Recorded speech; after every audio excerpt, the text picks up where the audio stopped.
The Adventures of Sherlock Holmes, by Sir Arthur Conan Doyle. Adventure 5. The 5 Orange Pips. When I glance over my notes and records of the Sherlock Holmes cases between the years '82 and '90, I am faced by so many which present strange and interesting features that it is no easy matter to know which to choose and which to leave. Some, however, have already gained publicity through the papers, and others have not offered a field for those peculiar qualities which my friend possessed in so high a degree, and which it is the object of these papers to illustrate.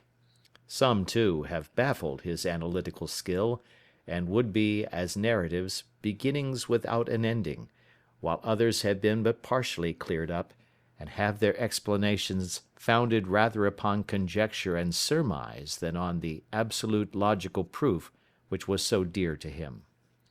There is, however, one of these last which was so remarkable in its details, and so startling in its results, that I am tempted to give some account of it, in spite of the fact that there are points in connection with it which never have been, and probably never will be, entirely cleared up.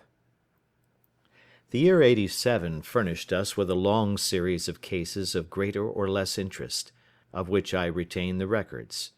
Among my headings under this one 12 months, I find an account of the adventure of the Paradol Chamber, of the Amateur Mendicant Society, who held a luxurious club in the lower vault of a furniture warehouse; of the facts connected with the loss of the British bark Sophie Anderson; of the singular adventures of the Grice Pattersons in the island of Uffa; and finally of the Camberwell poisoning case.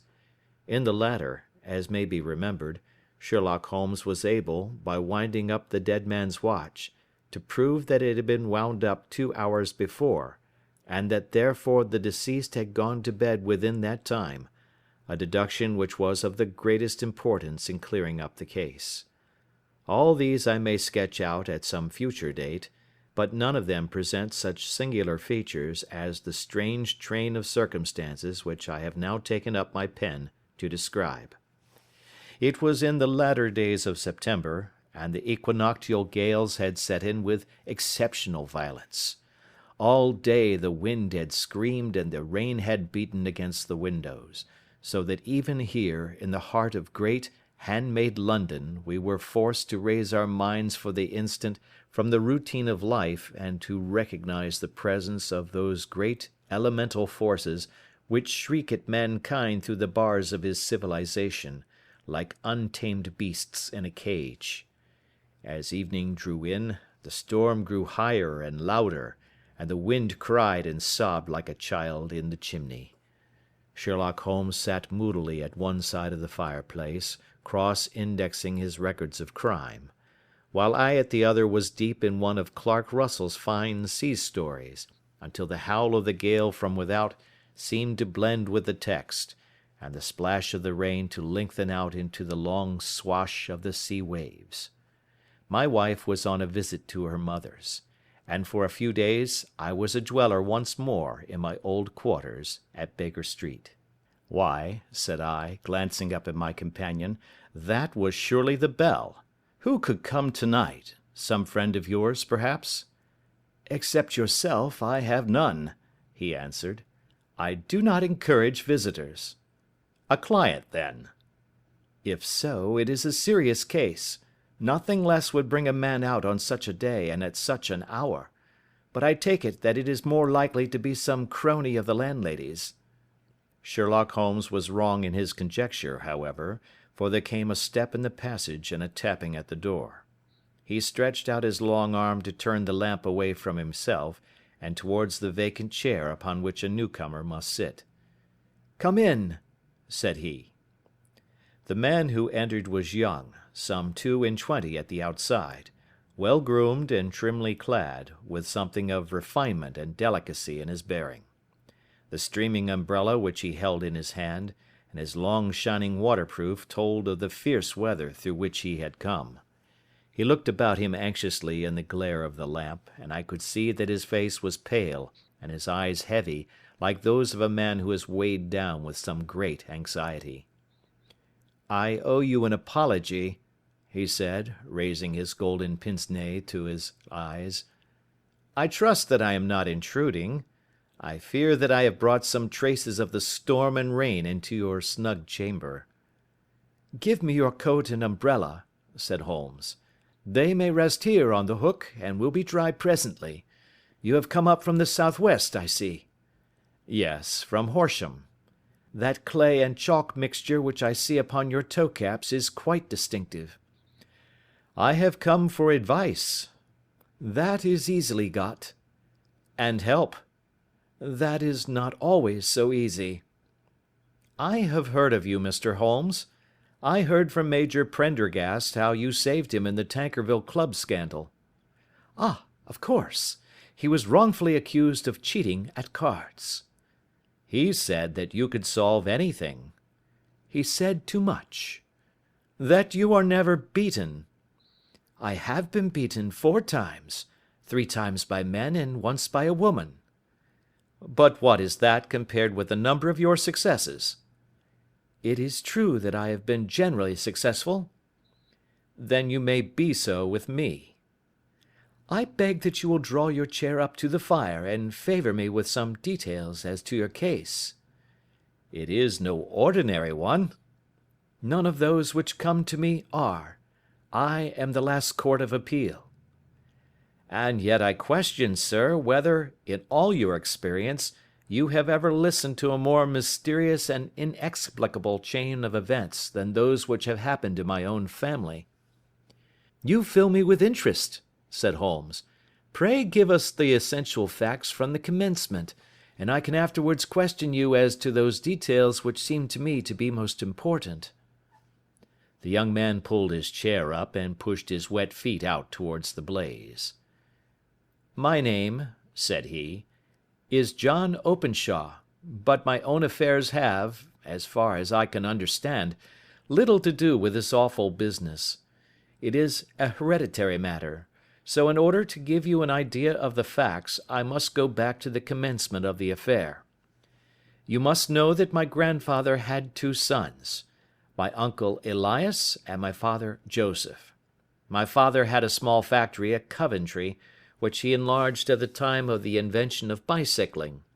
He was a patentee of the Openshaw unbreakable tire, and his business met with such success that he was able to sell it and to retire upon a handsome competence.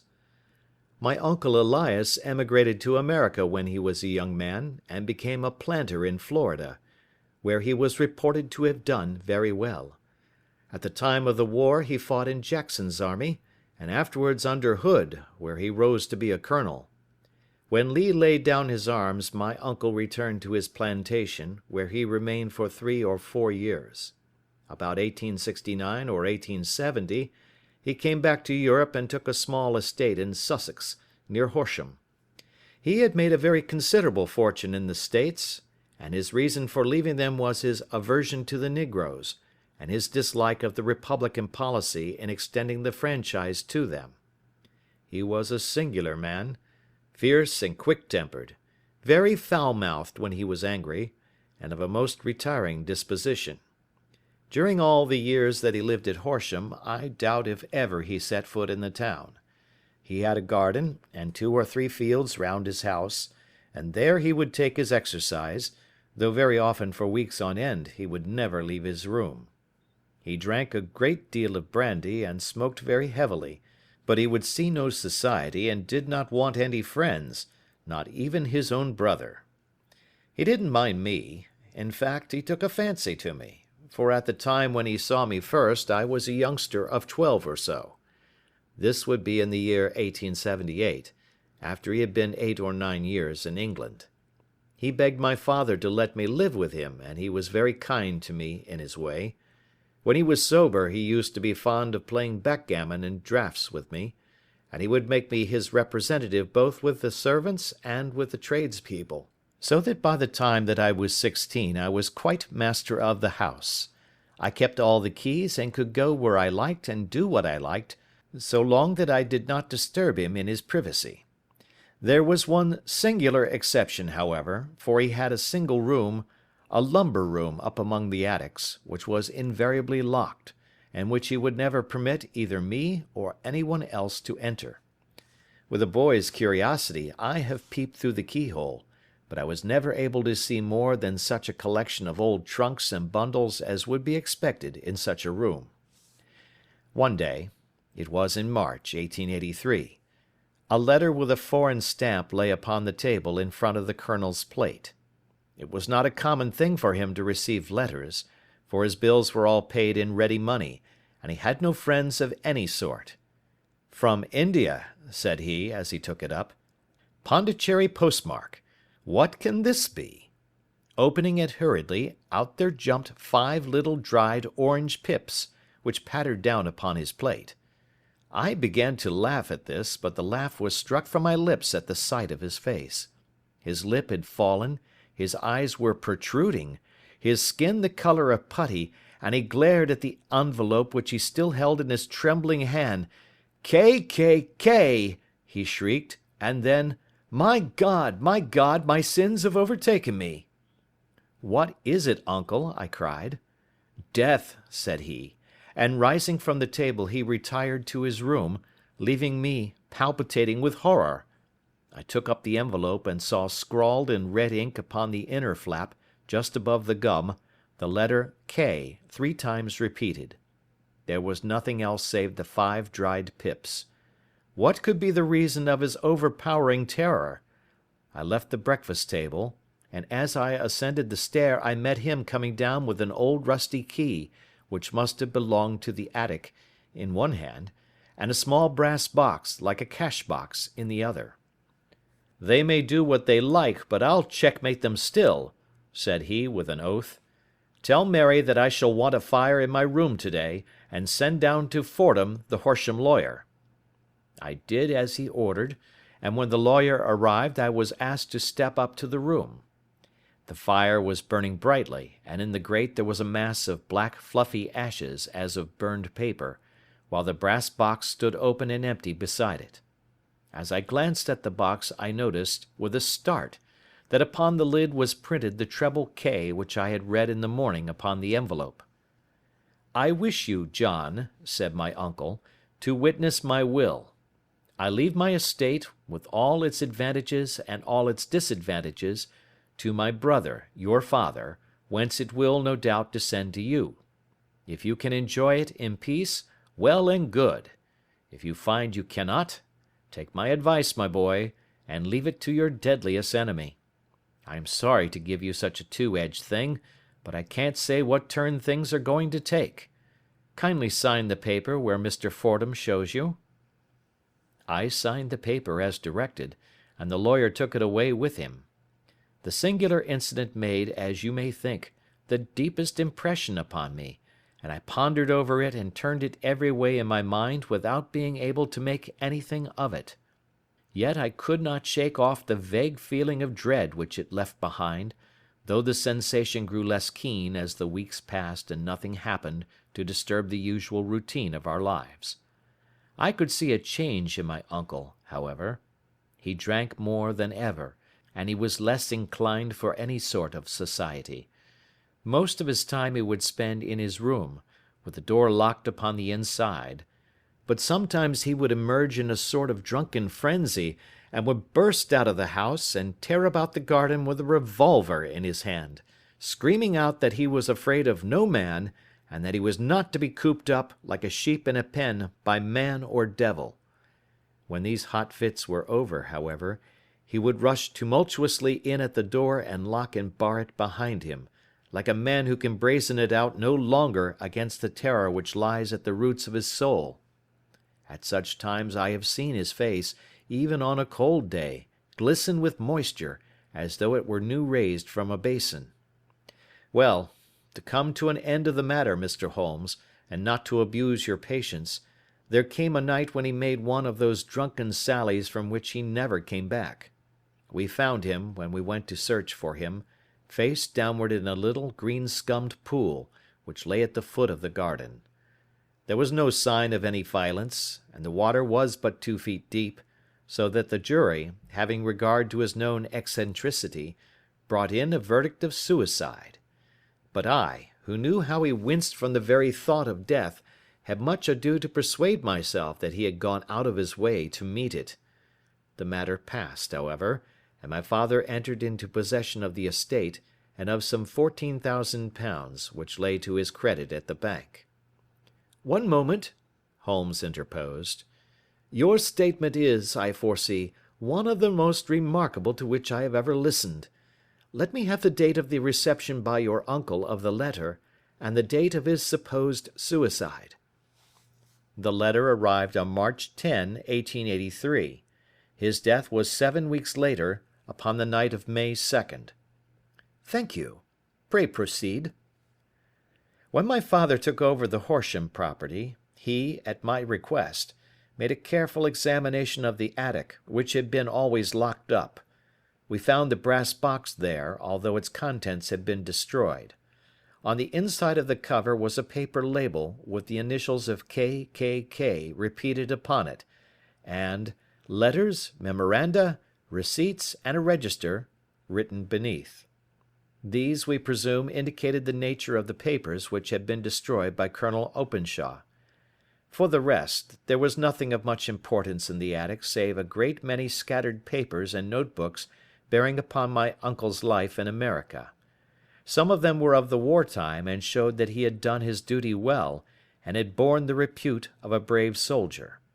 Others were of a date during the reconstruction of the Southern States, and were mostly concerned with politics, for he had evidently taken a strong part in opposing the carpet-bag politicians who had been sent down from the North. Well, it was at the beginning of '84 when my father came to live at Horsham, and all went as well as possible with us until the January of '85. On the 4th day after the New Year, I heard my father give a sharp cry of surprise as we sat together at the breakfast table. There he was, sitting with a newly opened envelope in one hand, and 5 dried orange pips in the outstretched palm of the other one. He had always laughed at what he called my cock and bull story about the colonel, but he looked very scared and puzzled now that the same thing had come upon himself. "Why, what on earth does this mean, John?" he stammered. My heart had turned to lead. "It is K.K.K.," said I. He looked inside the envelope. "So it is," he cried. "Here are the very letters. But what is this written above them?" "Put the papers on the sundial," I read, peeping over his shoulder. "What papers? What sundial?" he asked. "The sundial in the garden. There is no other," said I. "But the papers must be those that are destroyed." "Pooh!" said he, gripping hard at his courage. "We are in a civilized land here, and we can't have tomfoolery of this kind. Where does the thing come from?" "From Dundee," I answered, glancing at the postmark. "Some preposterous practical joke," said he. "What have I to do with sundials and papers? I shall take no notice of such nonsense." "I should certainly speak to the police," I said. "And to be laughed at for my pains. Nothing of the sort." "Then let me do so?" "No, I forbid you. I won't have a fuss made about such nonsense." It was in vain to argue with him, for he was a very obstinate man. I went about, however, with a heart which was full of forebodings. On the 3rd day after the coming of the letter, my father went from home to visit an old friend of his, Major Freebody, who is in command of one of the forts upon Portsdown Hill. I was glad that he should go up, for it seemed to me that he was farther from danger when he was away from home. In that, however, I was in error. Upon the 2nd day of his absence, I received a telegram from the Major, imploring me to come at once. My father had fallen over one of the deep chalk pits which abound in the neighbourhood, and was lying senseless with a shattered skull. I hurried to him, but he passed away without having ever recovered his consciousness. He had, as it appears, been returning from Fareham in the twilight, and as the country was unknown to him, and the chalk pit unfenced, the jury had no hesitation in bringing in a verdict of death from accidental causes. Carefully as I examined every fact connected with his death, I was unable to find anything which could suggest the idea of murder. There were no signs of violence, no footmarks, no robbery, no record of strangers having been seen upon the roads. And yet I need not tell you that my mind was far from at ease, and that I was well nigh certain that some foul plot had been woven round him. In this sinister way I came into my inheritance. You will ask me why I did not dispose of it? I answer, because I was well convinced that our troubles were in some way dependent upon an incident in my uncle's life, and that the danger would be as pressing in one house as in another. It was in January, '85, that my poor father met his end, and 2 years and 8 months have elapsed since then. During that time I have lived happily at Horsham, and I had begun to hope that his curse had passed away from the family, and that it had ended with the last generation. I had begun to take comfort too soon, however. Yesterday morning the blow fell in the very shape in which it had come upon my father. The young man took from his waistcoat a crumpled envelope, and turning to the table he shook out upon it 5 little dried orange pips. "This is the envelope," he continued. "The postmark is London, Eastern Division. Within are the very words which were upon my father's last message, K, K, K, and then, 'Put the papers on the sundial.'" "What have you done?" asked Holmes. "Nothing." "Nothing?" "To tell the truth," he sank his face into his thin white hands, "I have felt helpless. I have felt like one of those poor rabbits when the snake is writhing towards it. I seem to be in the grasp of some resistless, inexorable evil, which no foresight and no precautions can guard against." "Tut, tut!" cried Sherlock Holmes. "You must act, man, or you are lost. Nothing but energy can save you. This is no time for despair." "I have seen the police." "Ah! But they listened to my story with a smile. I am convinced that the inspector has formed the opinion that the letters are all practical jokes, and that the deaths of my relations were really accidents, as the jury stated, and were not to be connected with the warnings." Holmes shook his clenched hands in the air. "Incredible imbecility!" he cried. "They have, however, allowed me a policeman, who may remain in the house with me." "Has he come with you tonight?" "No, his orders were to stay in the house." Again Holmes raved in the air. "Why did you come to me?" he cried.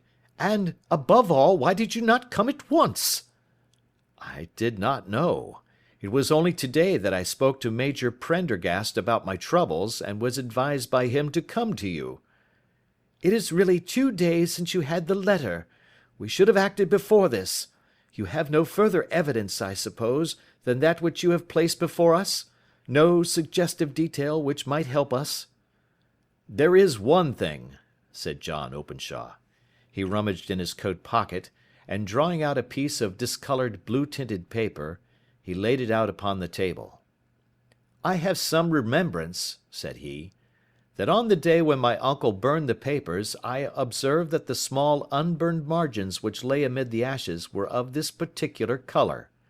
I found this single sheet upon the floor of his room, and I am inclined to think that it may be one of the papers which has, perhaps, fluttered out from among the others, and in that way has escaped destruction. Beyond the mention of pips, I do not see that it helps us much. I think myself that it is a page from some private diary. The writing is undoubtedly my uncle's." Holmes moved the lamp, and we both bent over the sheet of paper, which showed by its ragged edge that it had indeed been torn from a book. It was headed March, 1869, and beneath were the following enigmatical notices: 4th. Hudson came. Same old platform. 7th. Set the pips on Macaulay, Paramore, and John Swain of St. Augustine. 9th. Macaulay cleared. 10th. John Swain cleared. 12th. Visited Paramore. All well. "Thank you," said Holmes, folding up the paper and returning it to our visitor. "And now you must on no account lose another instant. We cannot spare time even to discuss what you have told me. You must get home instantly and act." "What shall I do?" "There is but one thing to do. It must be done at once. You must put this piece of paper which you have shown us into the brass box which you have described. You must also put in a note to say that all the other papers were burned by your uncle, and that this is the only one which remains. You must assert that in such words as will carry conviction with them. Having done this, you must at once put the box out upon the sundial as directed. Do you understand?" "Entirely." "Do not think of revenge or anything of the sort at present. I think that we may gain that by means of the law, but we have our web to weave, while theirs is already woven. The first consideration is to remove the pressing danger which threatens you. The second is to clear up the mystery and to punish the guilty parties." "I thank you," said the young man, rising and pulling on his overcoat. "You have given me fresh life and hope. I shall certainly do as you advise." "Do not lose an instant. And, above all, take care of yourself in the meanwhile, for I do not think that there can be a doubt that you are threatened by a very real and imminent danger. How do you go back?" "By train from Waterloo." "It is not yet 9. The streets will be crowded, so I trust that you may be in safety, and yet you cannot guard yourself too closely."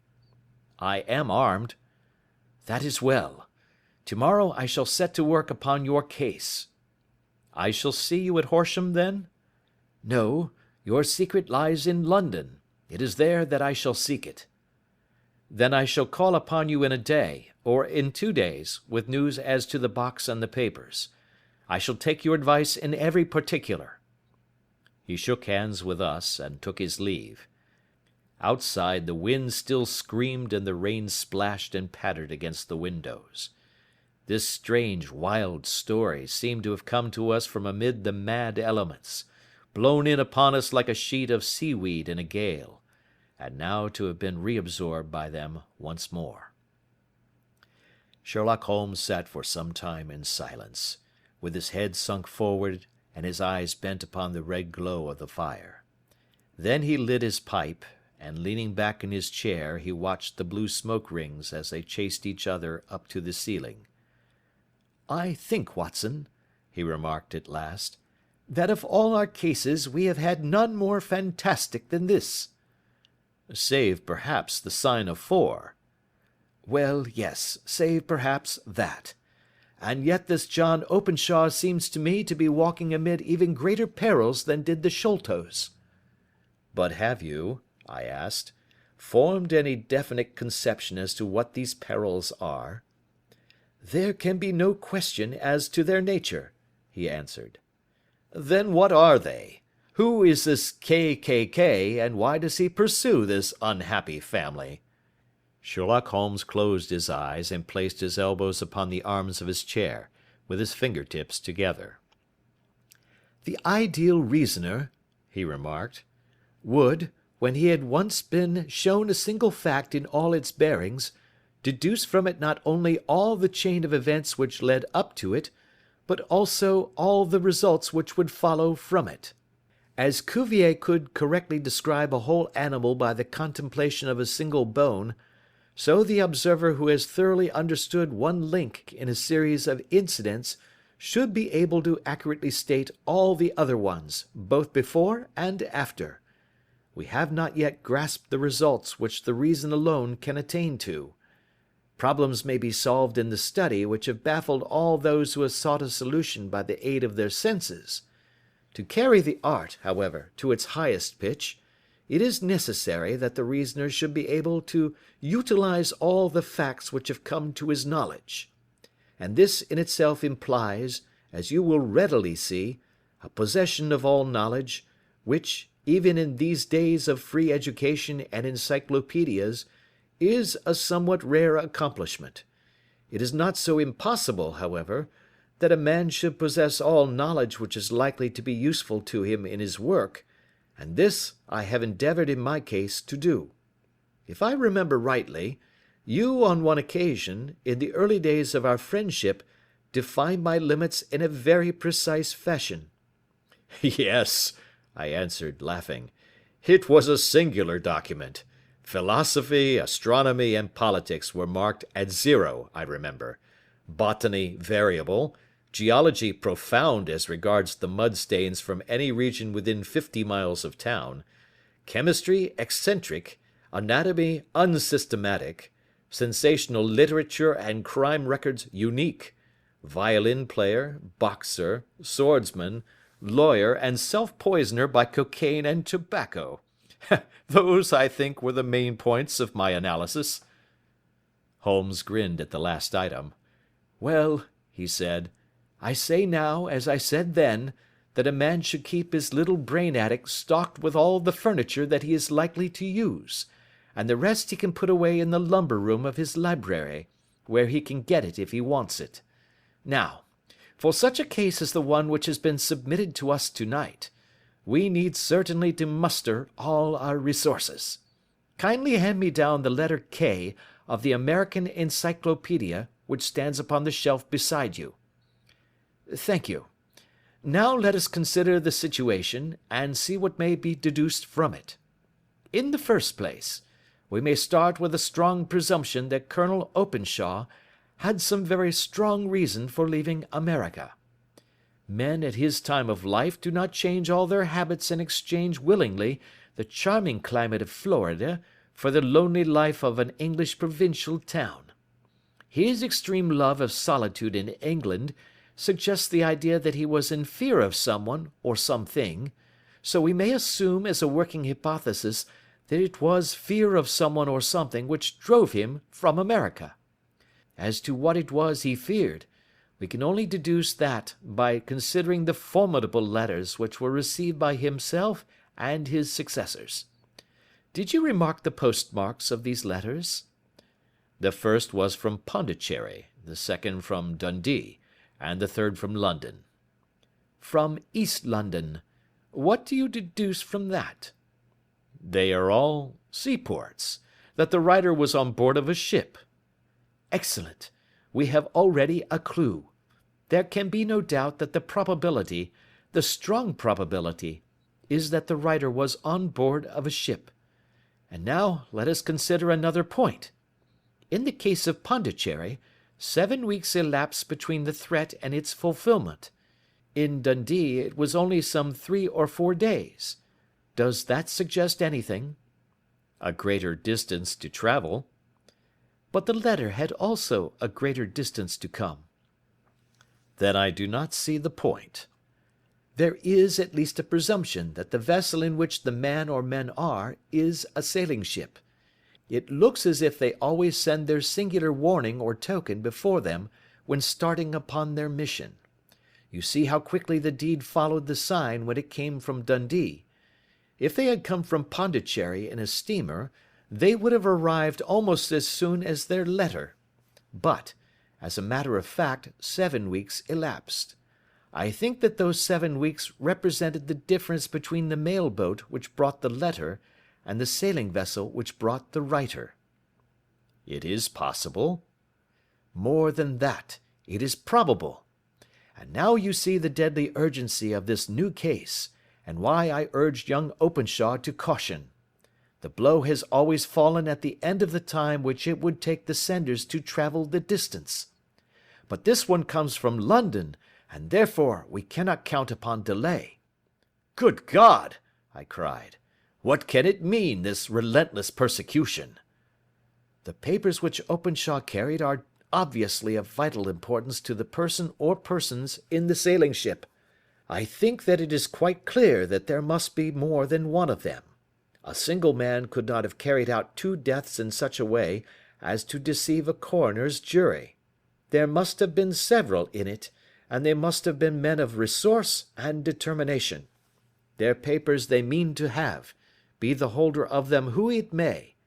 In this way you see KKK ceases to be the initials of an individual and becomes the badge of a society. But of what society? Have you never, said Sherlock Holmes, bending forward and sinking his voice, have you never heard of the Ku Klux Klan? I never have. Holmes turned over the leaves of the book upon his knee. "Here it is," said he presently.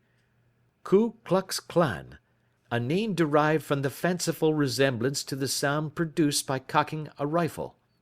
This terrible secret society was formed by some ex-Confederate soldiers in the Southern States after the Civil War, and it rapidly formed local branches in different parts of the country, notably in Tennessee, Louisiana, the Carolinas, Georgia, and Florida. Its power was used for political purposes, principally for the terrorizing of the Negro voters and the murdering and driving from the country of those who were opposed to its views. Its outrages were usually preceded by a warning sent to the marked man in some fantastic but generally recognized shape, a sprig of oak leaves in some parts, melon seeds or orange pips in others. On receiving this, the victim might either openly abjure his former ways, or might fly from the country. If he braved the matter out, death would unfailingly come upon him, and usually in some strange and unforeseen manner.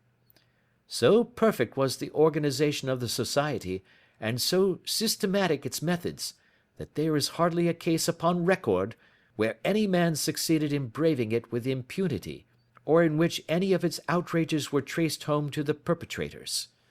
For some years the organization flourished in spite of the efforts of the United States government and of the better classes of the community in the South. Eventually, in the year 1869, the movement rather suddenly collapsed, although there have been sporadic outbreaks of the same sort since that date. "You will observe," said Holmes, laying down the volume, "that the sudden breaking up of the society was coincident with the disappearance of Openshaw from America with their papers. It may well have been cause and effect. It is no wonder that he and his family have some of the more implacable spirits upon their track.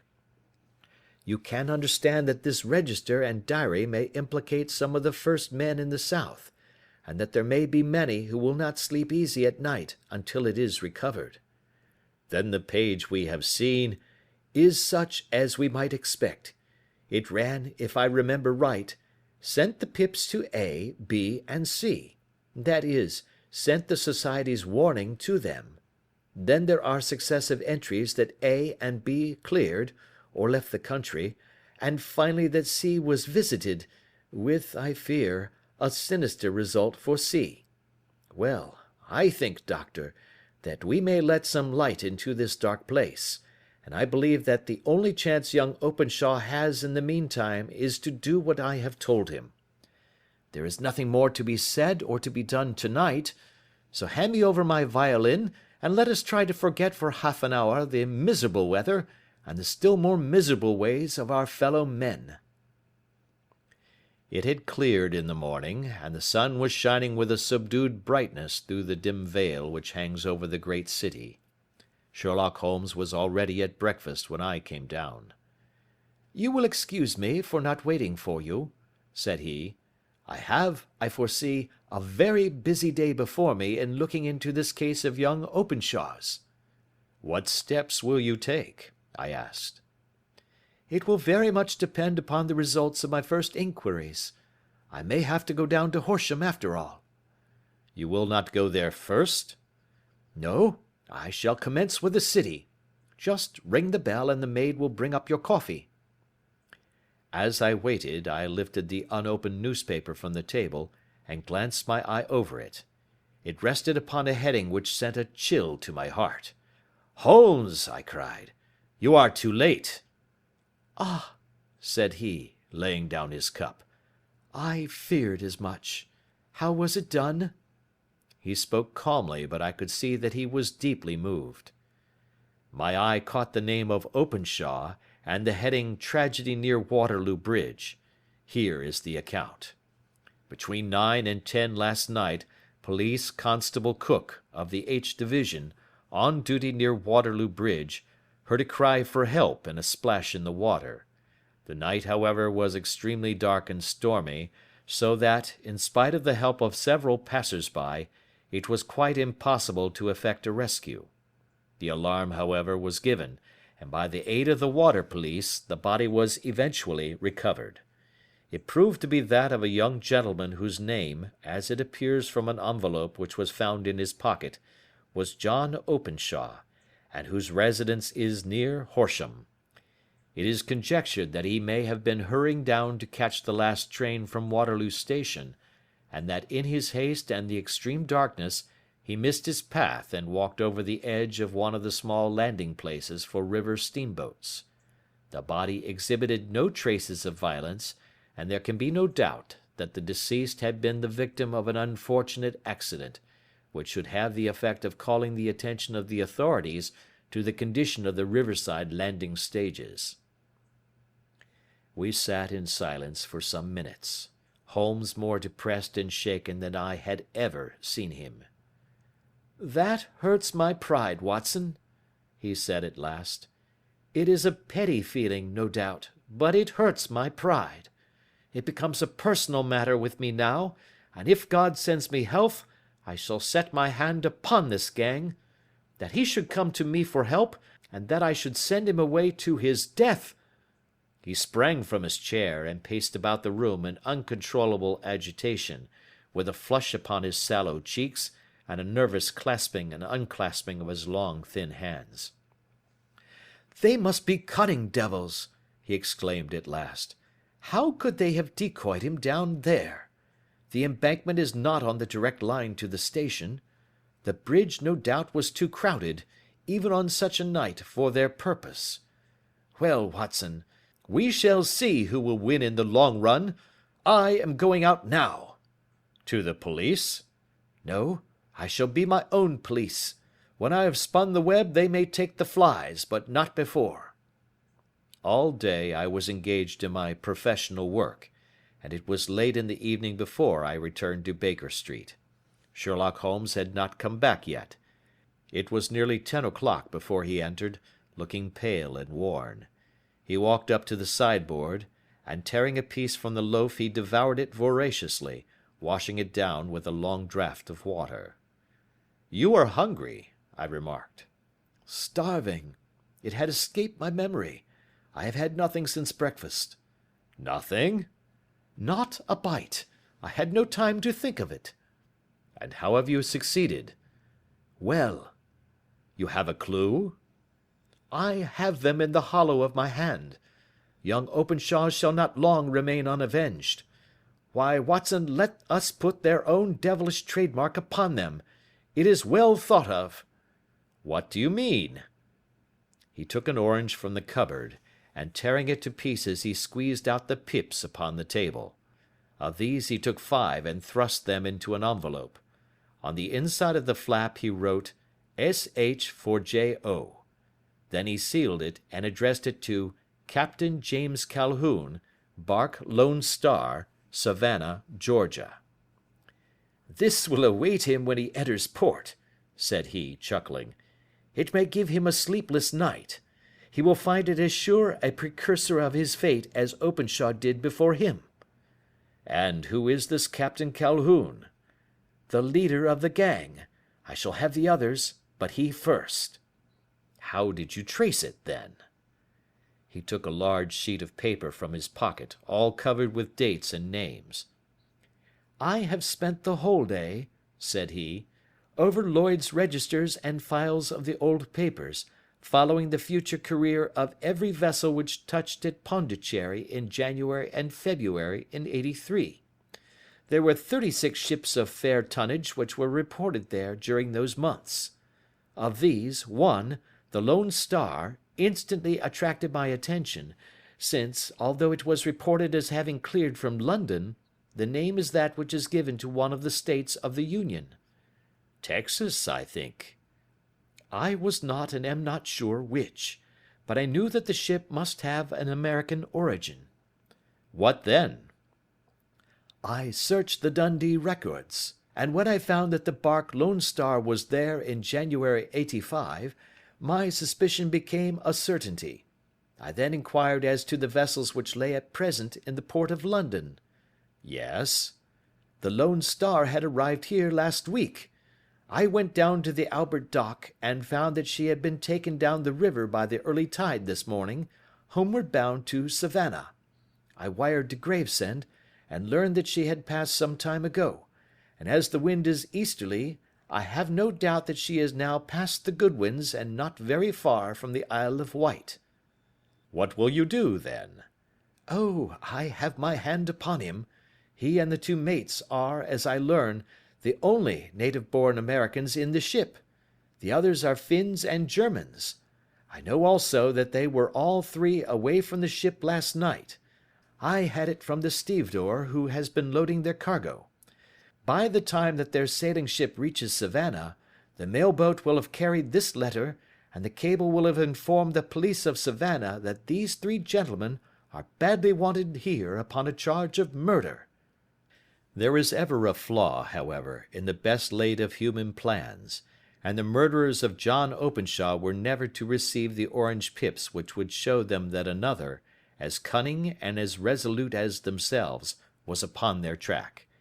Very long and very severe were the equinoctial gales that year. We waited long for news of the Lone Star of Savannah, but none ever reached us. We did at last hear that somewhere, far out in the Atlantic, a shattered sternpost of a boat was seen swinging in the trough of a wave, with the letters L.S. carved upon it, and that is all which we shall ever know of the fate of the Lone Star. End of Adventure 5.